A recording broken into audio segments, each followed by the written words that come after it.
which means you could have a universe of universes inside universes. Mm-hmm.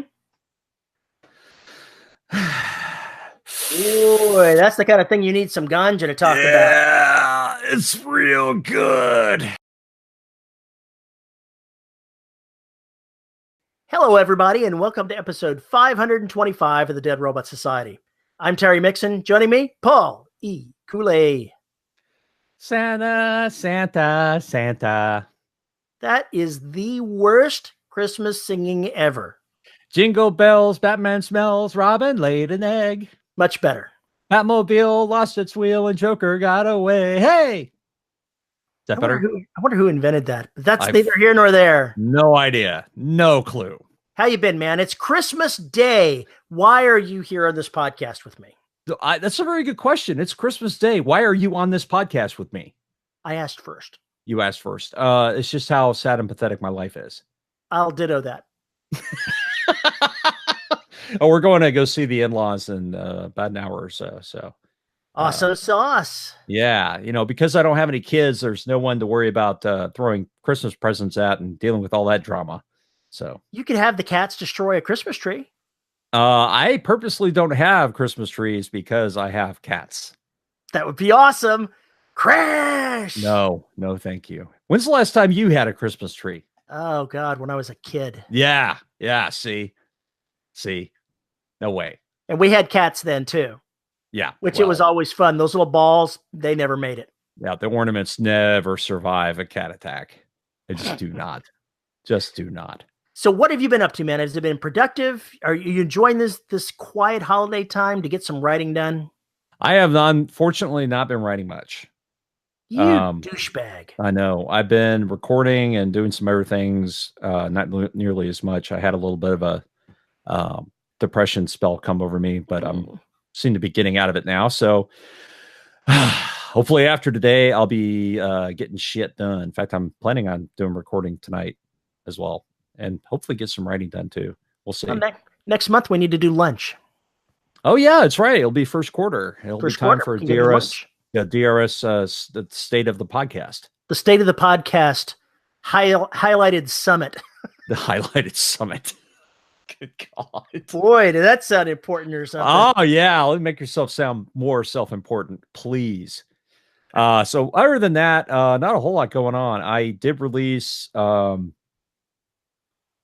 Patreon exclusive today. What did Santa do to his elves? My channel. What did Santa push up everybody's chimney? I love that look. Oh, that's awesome. That's an awesome look.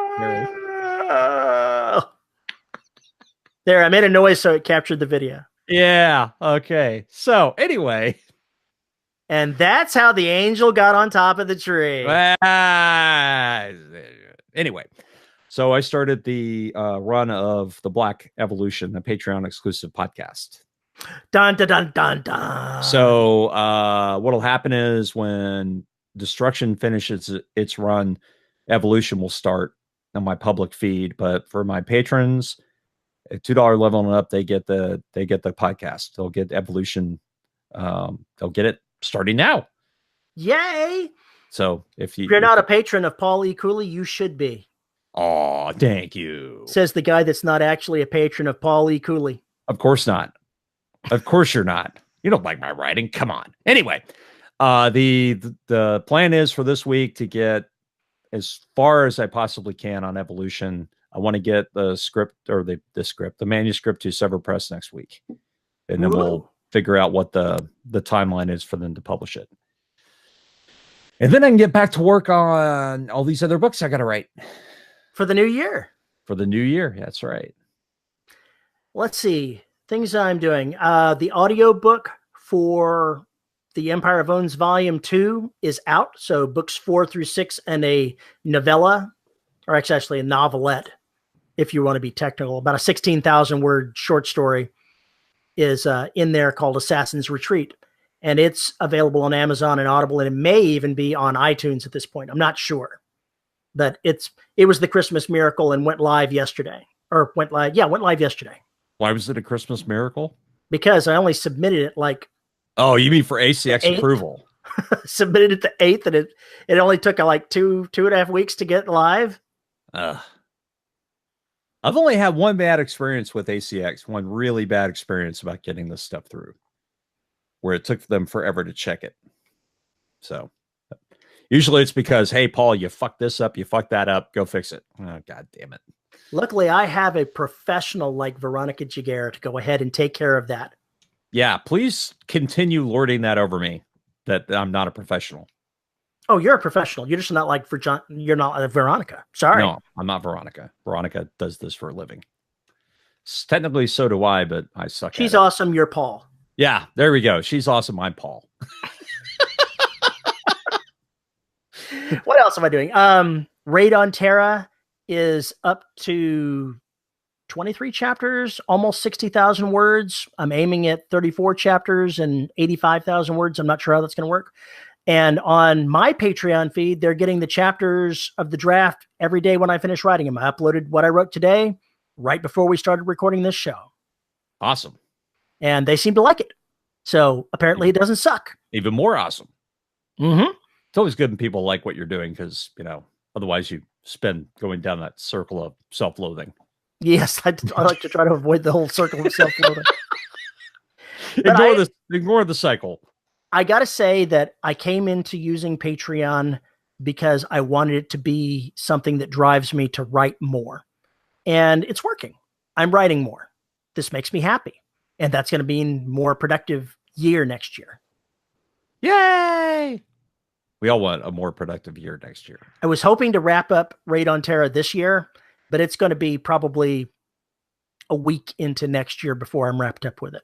I'm targeting January 10th to finish the draft. That sounds very doable. Yeah, it's very doable with the word count that I'm doing right now. And the fact that I've got nothing going on right now until the beginning of the year.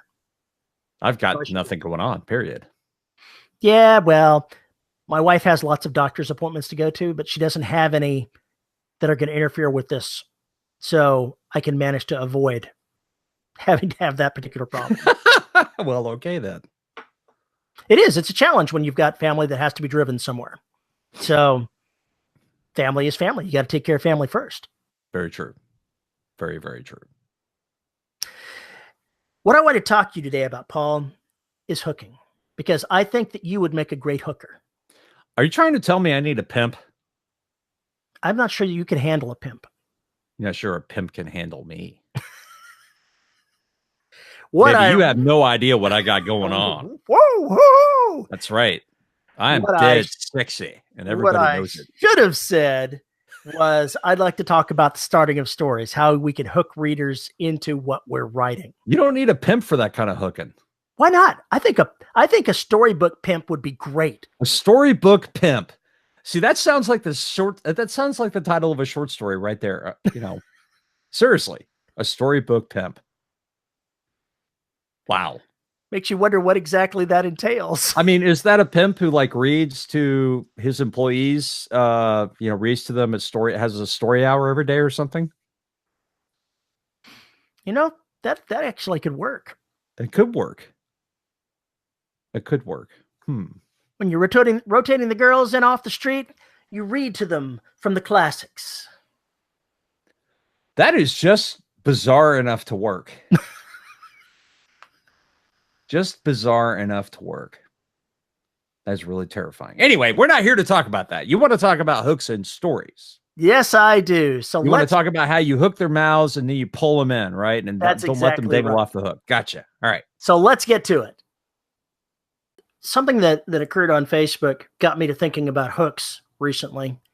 And the key in this was, how do we as authors get the readers hooked in the beginning of the story and not do the things that are going to put them off and let them put the book back down? Because obviously that's our goal, to keep them from putting the book down. Okay. So this is something that may not have to be an inciting incident. I think it's more subtle than an inciting incident. It's a way of creating an emotional connection between the reader and the characters. That's what we're talking about. Yeah. And I'm not going to go into the details of what sparked the thought in my mind, but I've read some examples of books where it was difficult to connect with the characters. In some cases, the lack of emotional connection made it easy to put the book down. Okay, fair enough. I'm thinking immediately the only example I can think of that worked that did that was Saving Private Ryan at the very beginning. But I think in a way it drew you in because it was just shell shock. You know, 1 second you've got everybody just kind of waiting for the moment, and then the moment happens. But we don't know who these people are. We see a couple of ranks, and that's about it.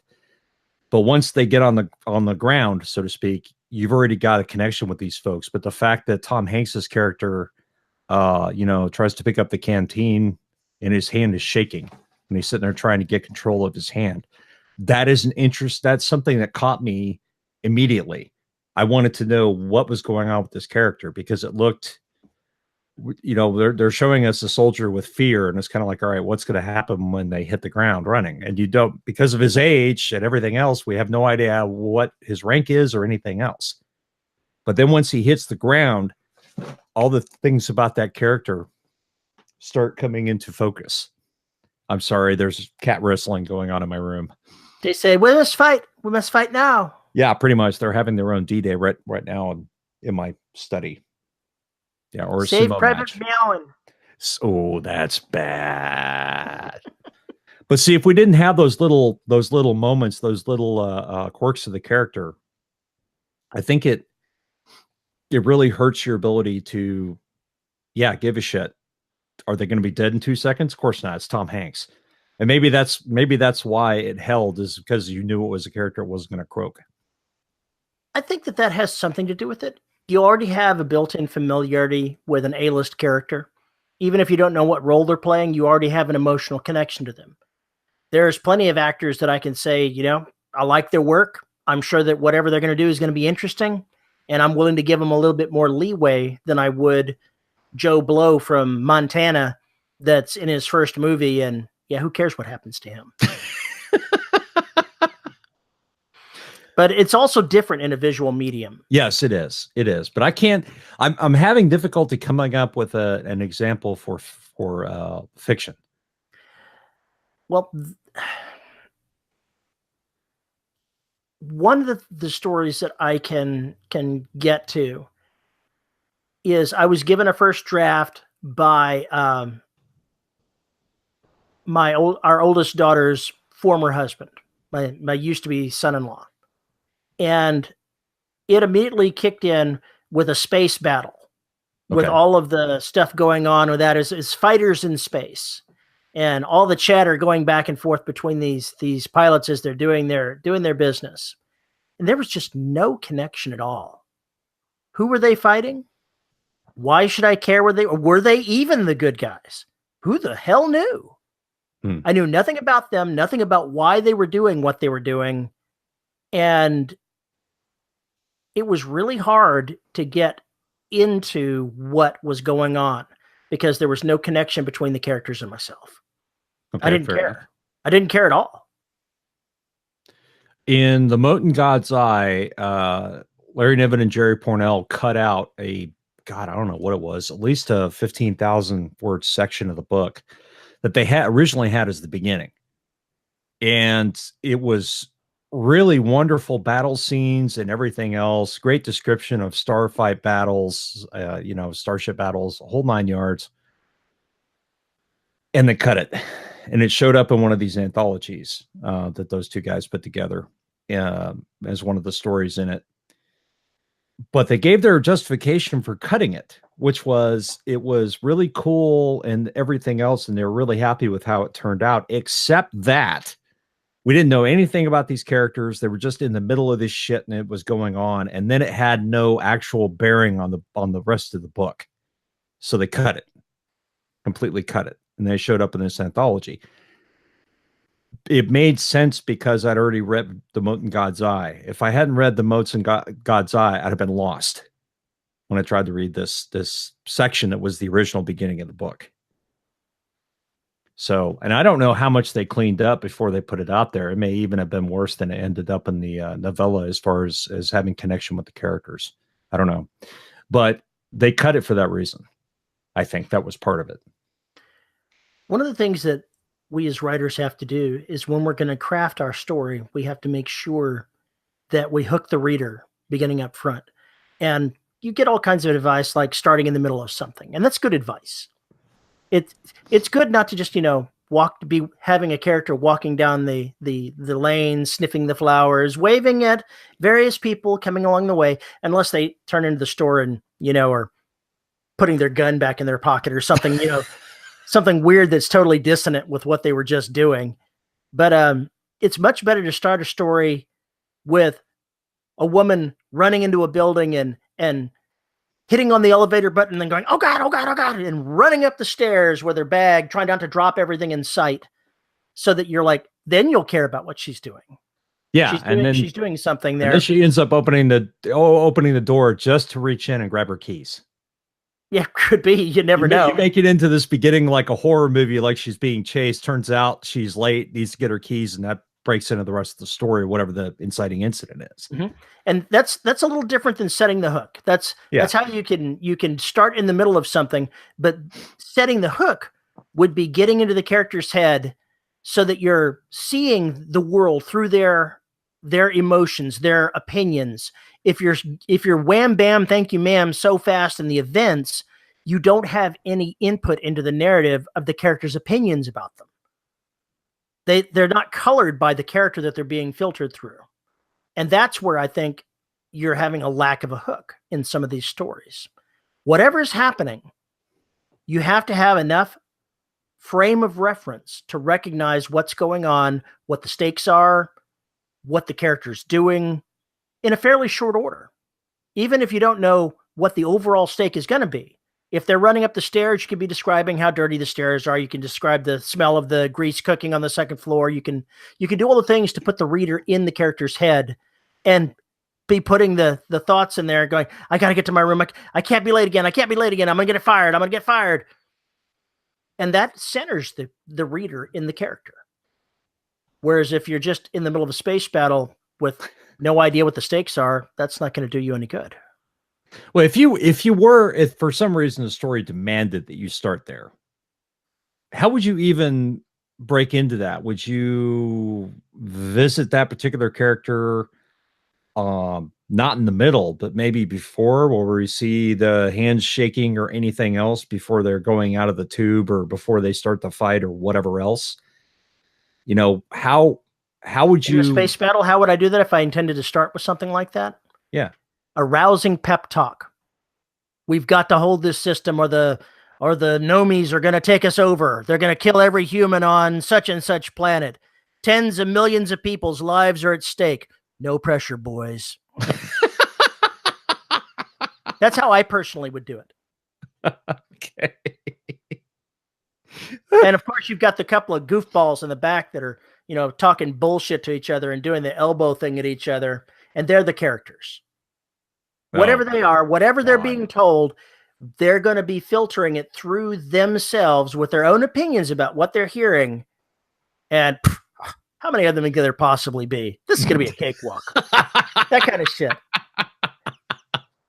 Or if you're writing something farcical or social commentary wise, maybe they're all about the size of spiders or something like that. And all the characters are doing is running around with flamethrowers, just destroying everything.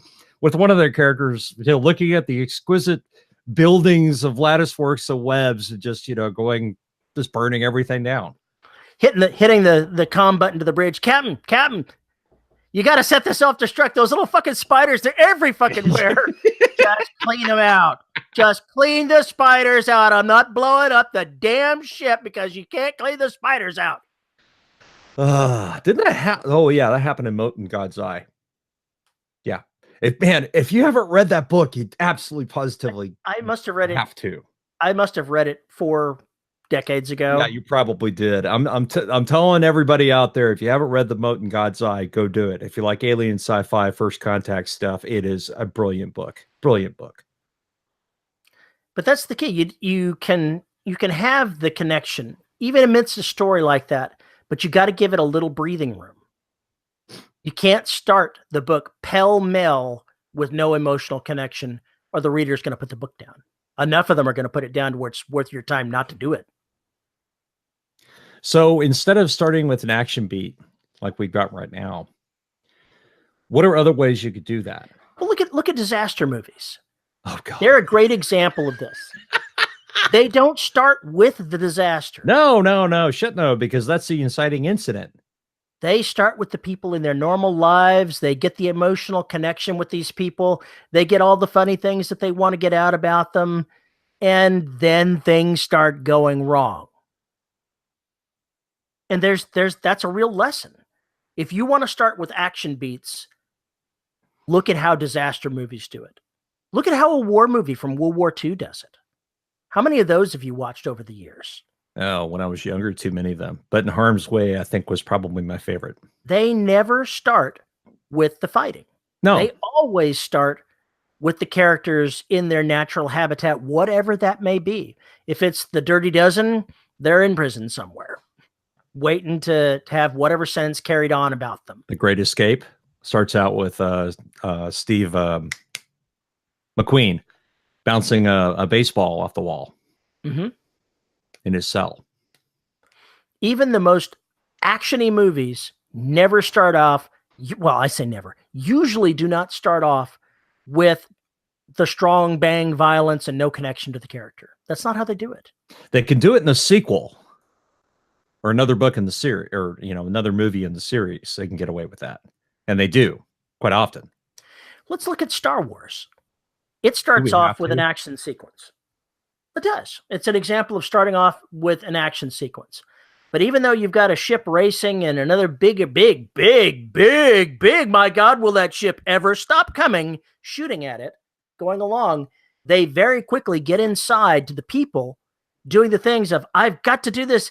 Where are you? R2, we've got to get out of here. And you've got the characters doing something.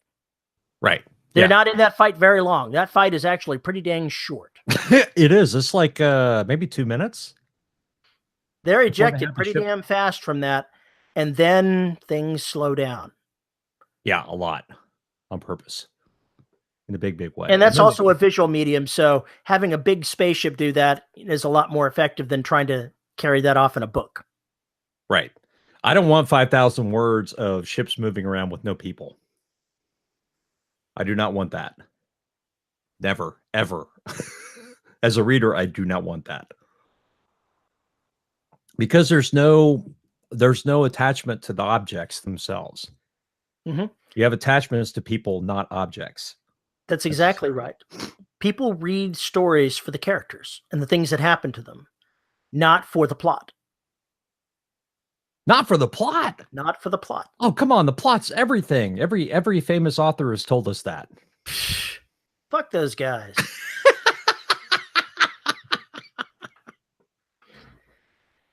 Yeah, well, that's Terry. Dead Robot Society is not responsible for the views and comments by Terry Mixon. Yes, you are. Oh, God damn it. Damn it. Well, damn it, Jim. I hitched my horse to the wrong... I hitched my horse? I hitched my horse to the wrong Jedi? Damn it. Hooked my cart to the wrong damn jackass. That's what I was going to say. I should get a t-shirt that says, I'm the wrong damn jackass. You have died of dysentery. Or a Cottrell joke. Sorry. That was bad. Anyway, it's hard for beginning writers to understand that it's not the action that captivates the reader. It's what the action is doing to the characters that captivates the readers. It's the same problem you have with say, wanting to focus on a specific technology in a book or world building or anything else. If you don't have attachment to the characters to move through it or to use it or anything else, you don't have that. It's not going to matter. Nobody's going to care. If you're going to have some kind of techie thing going on, you need a character like Radar from MASH to go ahead and run it. That will make it interesting. Only in a Terry Mixon novel would you have somebody like Radar running that. I'm looking for the negative in this, and I'm not seeing it.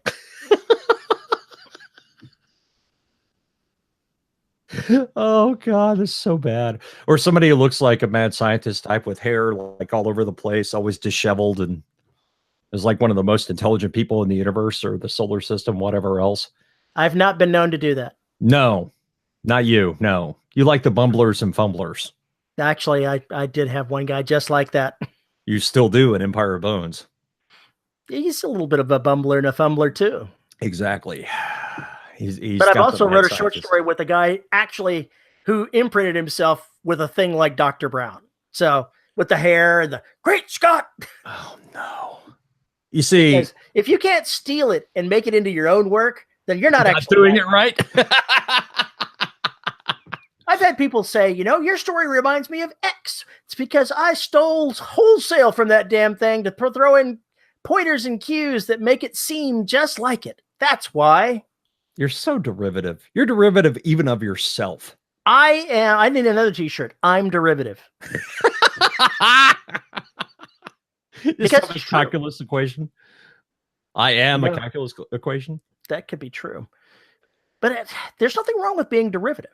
There is no brand new idea in the universe. There's only new ways of telling the same story over and over, of using the same elements in different mixtures again and again. If I watch Back to the Future and I want to go ahead and have a character that acts like Doc Brown because he's a scientist and perhaps he was influenced by that, even though he's an alien and looks nothing like Doc Brown, then I'm going to do it. And it works. Uh-huh. You can hate me. You can hate me, but it works. I'm not going to hate you. You do what you do, you man. You do you.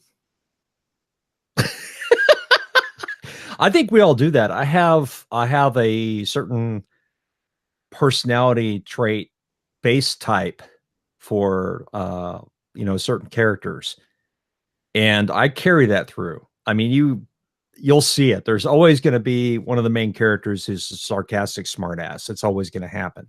He probably drops a lot of F-bombs. Some would say that's all my characters, but dropped so many F-bombs that Jake Bible nodded in improvement. Jake Bible nodded in improvement. No. You can I even speak today? Approval. My mouth is still a little messed up and it doesn't want to speak well today. Jake Bible nods in approval. Jake. Yes, exactly. But then I've also got, I usually have a strong female lead, at least in these two series I do. I can't speak for any of my other books because they're all over the place. But I usually have a strong female in there. I've usually got, folks who are having problems dealing with what's going on. We show those personality cracks early on. And that's usually kind of my setup for what those characters are going to be like. And it's not conscious. It just happens that way. And, it is what it is, but all those folks are stolen from somewhere. Every single one of them is stolen from somewhere. Even if I'm grabbing a few characters and melding them together, I didn't invent those characters. They're pretty much from people I know or, other books or films or TV shows or anything else. It's all an amalgamation anyway. If you look at things like movies like The Magnificent Seven, it's based on the Seven Samurai, and it draws on them, perhaps not as heavily on character as it does on just the theme, but there are plenty of movies and books where they draw a character that draws on somebody else that came before. Being able to reach out and use a different touchstone in popular culture with your characters is a very powerful tool. You can use it without abusing it. If you're not trying to actually write a story about Back to the Future, you can use characters that look and act somewhat the same and get away with it. And it's not even really getting away with it. No, it's We're not. Actually capitalizing on the emotional formula that is already there, and it's a shortcut, and it's a good one. You're going to see Biff in all of these different books. Yes, you will. You're going to see Biff everywhere. Yeah, you're going to see that stock character no matter where you go. It's going to happen eventually. You will have somebody who is like that. Maybe not as stupid, but somebody who is like that. It reminds me of Magnus from Ancestor in Scott Sigler, his original podcast. Magnus had that kind of bullying attitude, only it was made more frightening by the fact it was obvious he was a full-blown sociopath, but had that attitude and that method of speaking in some cases. And it worked really well. It worked really well for a bad guy. It could, if you tempered it correctly, it could work for a good guy too, but it's hard. I think it's more difficult to pull off. My personal opinion is that don't be afraid to have your characters be like other characters. You don't have to slavishly copy something, but you can take traits from wherever you like and mix and mash them, and they'll come out great. Don't worry about it. Well, that kind of goes along with the hook too, because you could start us off, and I think this happens organically anyway. You could start it off with an idea of how one character acts or the personality traits, and that's what we get at the very beginning. And as we go through the novel, we're going to learn more about them, and their personality is going to change simply by the fact that we're getting more information about them. And as we get more information, they become a more real person. I remember starting off the second book in the Empire series by saying something like Kelsey Bandar, princess of the New Terran Empire, came crashing down to the ground with a huge clatter, with a support beam in her hand, staring at it, going, "Really?" So one paragraph, I have an action beat and her sitting there holding something that she ripped out of the floor accidentally. Right. But you can also get away with that because you've already had a book. I've already had a book, but you can have a brief action beat. You don't have to start with, "I'm walking through the park." Okay. Yeah, it's just not an action. It's just that the action beat should not go on for 7,000 freaking words. Is really what it comes down to. Give us at least 1,500, 2,000 words to get to know this person before things go crazy. Bob thought everything was going great until his engine exploded. What I did with Closet Treats is I had the main character just sitting on the play or waiting for his kid near the playground of the elementary school. And just by virtue of him doing that, we had him giving observations about what was going on, the looks he was getting from the other parents, things like that. So we got an idea that there's something going on with this person. And then within 1,000 words of that, he sees his first hallucination. And then, the chapter goes on and we stop that. Then we move into getting to know about this person. But we get that hook very near the beginning. And I've already set it up to where hopefully the reader's already wondering, did he really see what he thought he saw? And that is the way try and build the interest in the character and the interest in the story is started off like that. And I think that there's a lot of publishers, as a matter of fact, who want their books like that. They need something that's going to start fairly early on. That's what the editors at that particular company want, because it's easier to sell it. If it comes across that way, it has a better chance of people, like you say, picking it up and not putting it down immediately. So I think that there's ways to do that, especially in suspense and horror. It's really easy to do. With sci-fi, it should be fairly easy to do with whatever's coming across. One of the tricks that people use in suspense, like the action movies that they have going on. We just watched the most recent Mission Impossible movie a few months back. I don't remember exactly what was going on, but I think it started with the villain. It may have started with the bad things happening and then switched over to the characters. A lot of shows will do things along those lines. I can't remember now. I have to be honest. I don't remember whether or not the last Mission Impossible movie started that way. Mission Impossible is a thriller, not suspense anyway. Now, that's a whole different story now. I'm making a note here. Oh, no. Thriller versus suspense. There we go. Yeah, it'll be an interesting topic with lots of dishes being thrown at one another. We'll bring on David Wood for that one. Oh, God. We don't want him. We don't want him on this show. He'll sully our already sullied reputation. We'll bring him on to talk with Charlie Brown. Oh, God. More insanity. We'll never get a word in edgewise. Pretty much. Anyway, there's ways to set that up.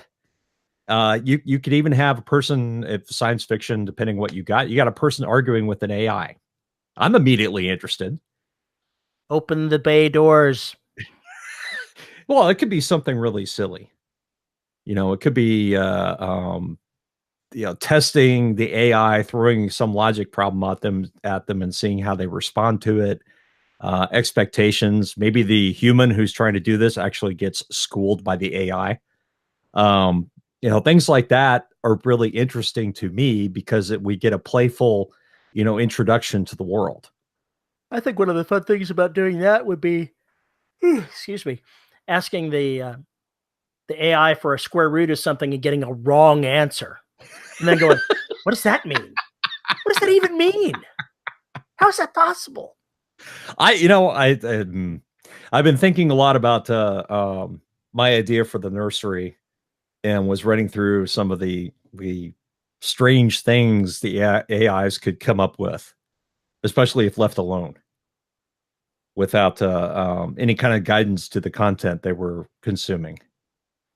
Similar to Twitter. I can't remember whose AI it was. Somebody's AI basically became a screaming racist, homophobic, misogynistic thing just because it was a Microsoft AI. I think it was. Because it just, so many people threw horrible information at it and things to it that it basically turned into that. I'm reading a series of Lit RPG books called Amarillia is the series name. And one of the characters in there is an AI giant robot type thing that is actually a summoned creation of one of the characters, but it's got its own personality. Oh no. And they made the mistake of one of them educating it by uploading just tons of television to this character. Right. So now it's addicted and speaks in Gilligan Island speak or whatever. Or in this case, it's like, I should go around and stomp them like a monster. And it's like doing this and waving the arms around like this and going, the character's going, that's Godzilla. That's not a monster. That's a Godzilla. That's a kaiju. Stop it. And then it's running along singing this song, chasing one of the other characters and going, I can't believe I did this. This is all my fault. I still have this idea of an investigator being sent to a automation facility where the AI has gone haywire and see the things that it's been making. They have another idea with an AI who's in charge of producing clones or a mission, and it's got a bunch of clones and something goes wrong and it can't figure out how to fix it. And the things that it tries to do to fix the problem causes more problems. And it just gets more and more insane. And it learns and it learns. It learns the wrong lessons.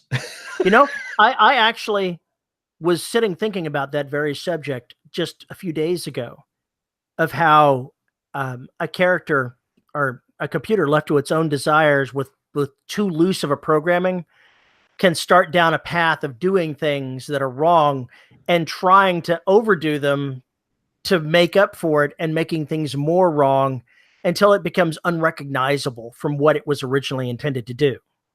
And now you start your story. Actually, no, that happened in the prehistory before the Empire series. They found a computer that was, implanting humans and sending them to attack other star systems that they dealt with in the first couple of 3 books. And it was left over from the original rebellion. It was not a very bright computer. And when it was all cut off from all outside contact and directives, it used the resources it had to try to carry off what it was doing. But based on the results, it did things differently until it was just caught in its own loop of crazy. Caught in its own loop of crazy. I like my characters to do that. But then again, I like psychotic characters for some I have reason. a spoiler for you. A spoiler? Uh-oh. Uh-oh, listeners. Spoiler alert. We're going to cut this part out so you're not going to hear it. Ha ha! And that's what happened. Oh my God. Your readers are going to freak when they hear this. Yeah, I'm still freaking about it now. I think they're going to love it. I think you're screwed personally. I don't think you can pull it off. Have you ever written yourself into a corner that you could not get yourself back out of? Yes. And then no. I have never written myself into a corner I could not get back out of. I haven't yet either. But sometimes I'm flailing around going, where the fuck do I go next? Sometimes Paul will write 20,000 words before he goes, no, we're not going in this direction. This is the wrong way. As Paul goes 20,000 words this way and then stops and starts slowly backing away from the book. No, I mean, you have all these options available to go down those rabbit holes. And since we're both,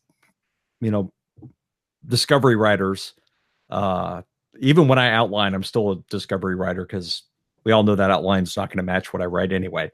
But that's part of the fun.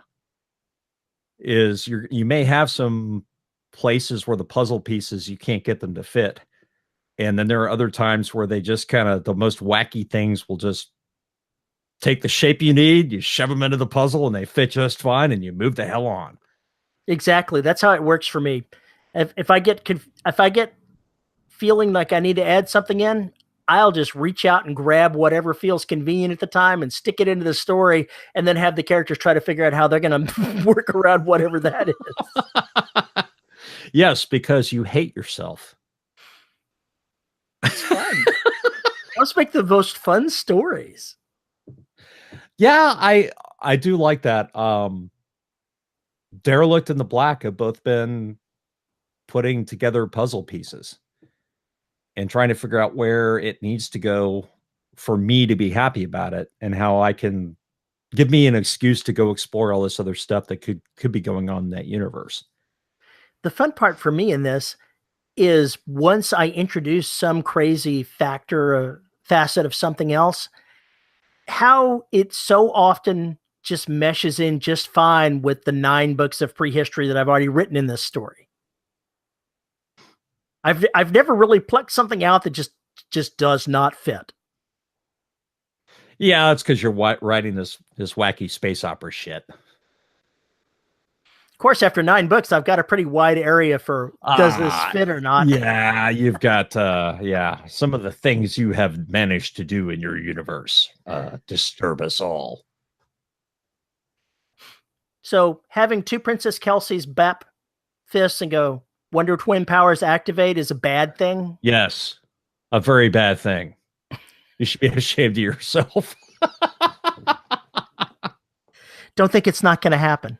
Oh, I know it's going to happen. That's why I'm over here shaking my head. I can see one of them reaching out and doing that to the other one, and the other one going, what the fuck are you talking about? What are you doing? Don't touch me. I know where you've been. Don't touch me. I know.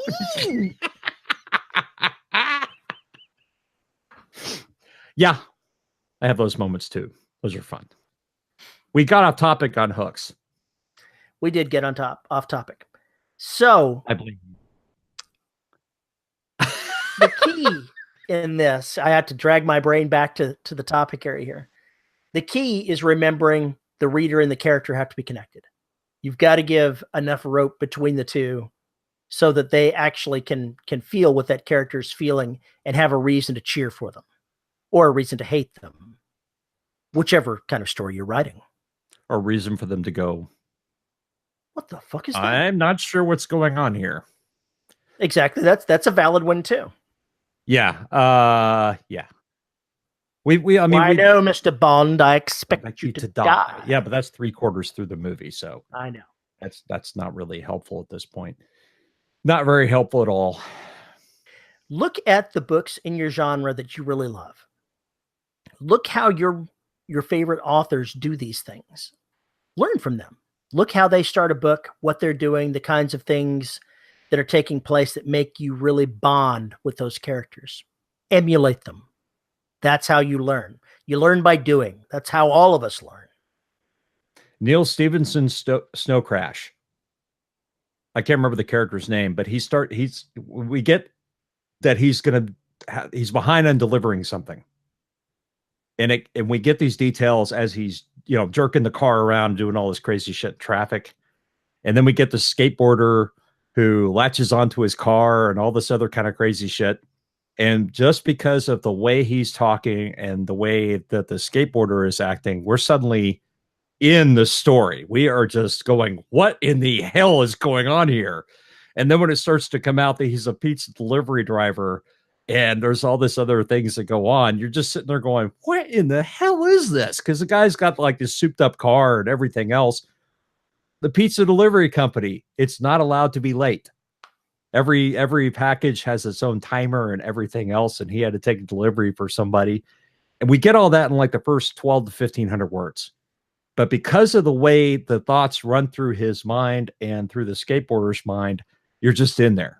You're just completely in there going, what the hell is this? And what is going on? The key. The thoughts are going through his head. So what's happening is being interpreted by actual characters. It's not just happening. You're not writing about what the car is doing. You're writing about how the character feels about what the car is doing. Yeah. And what all the ramifications are of everything else. And that's perfectly valid. Yeah. And it drops you right into the story, which is what it's supposed to do. So, put people in there, damn it. Put people, connect the reader to them, and make it all happen. And of course, people can be aliens, but put something in there that we can form an emotional connection with. All aliens are people. Oh, of course.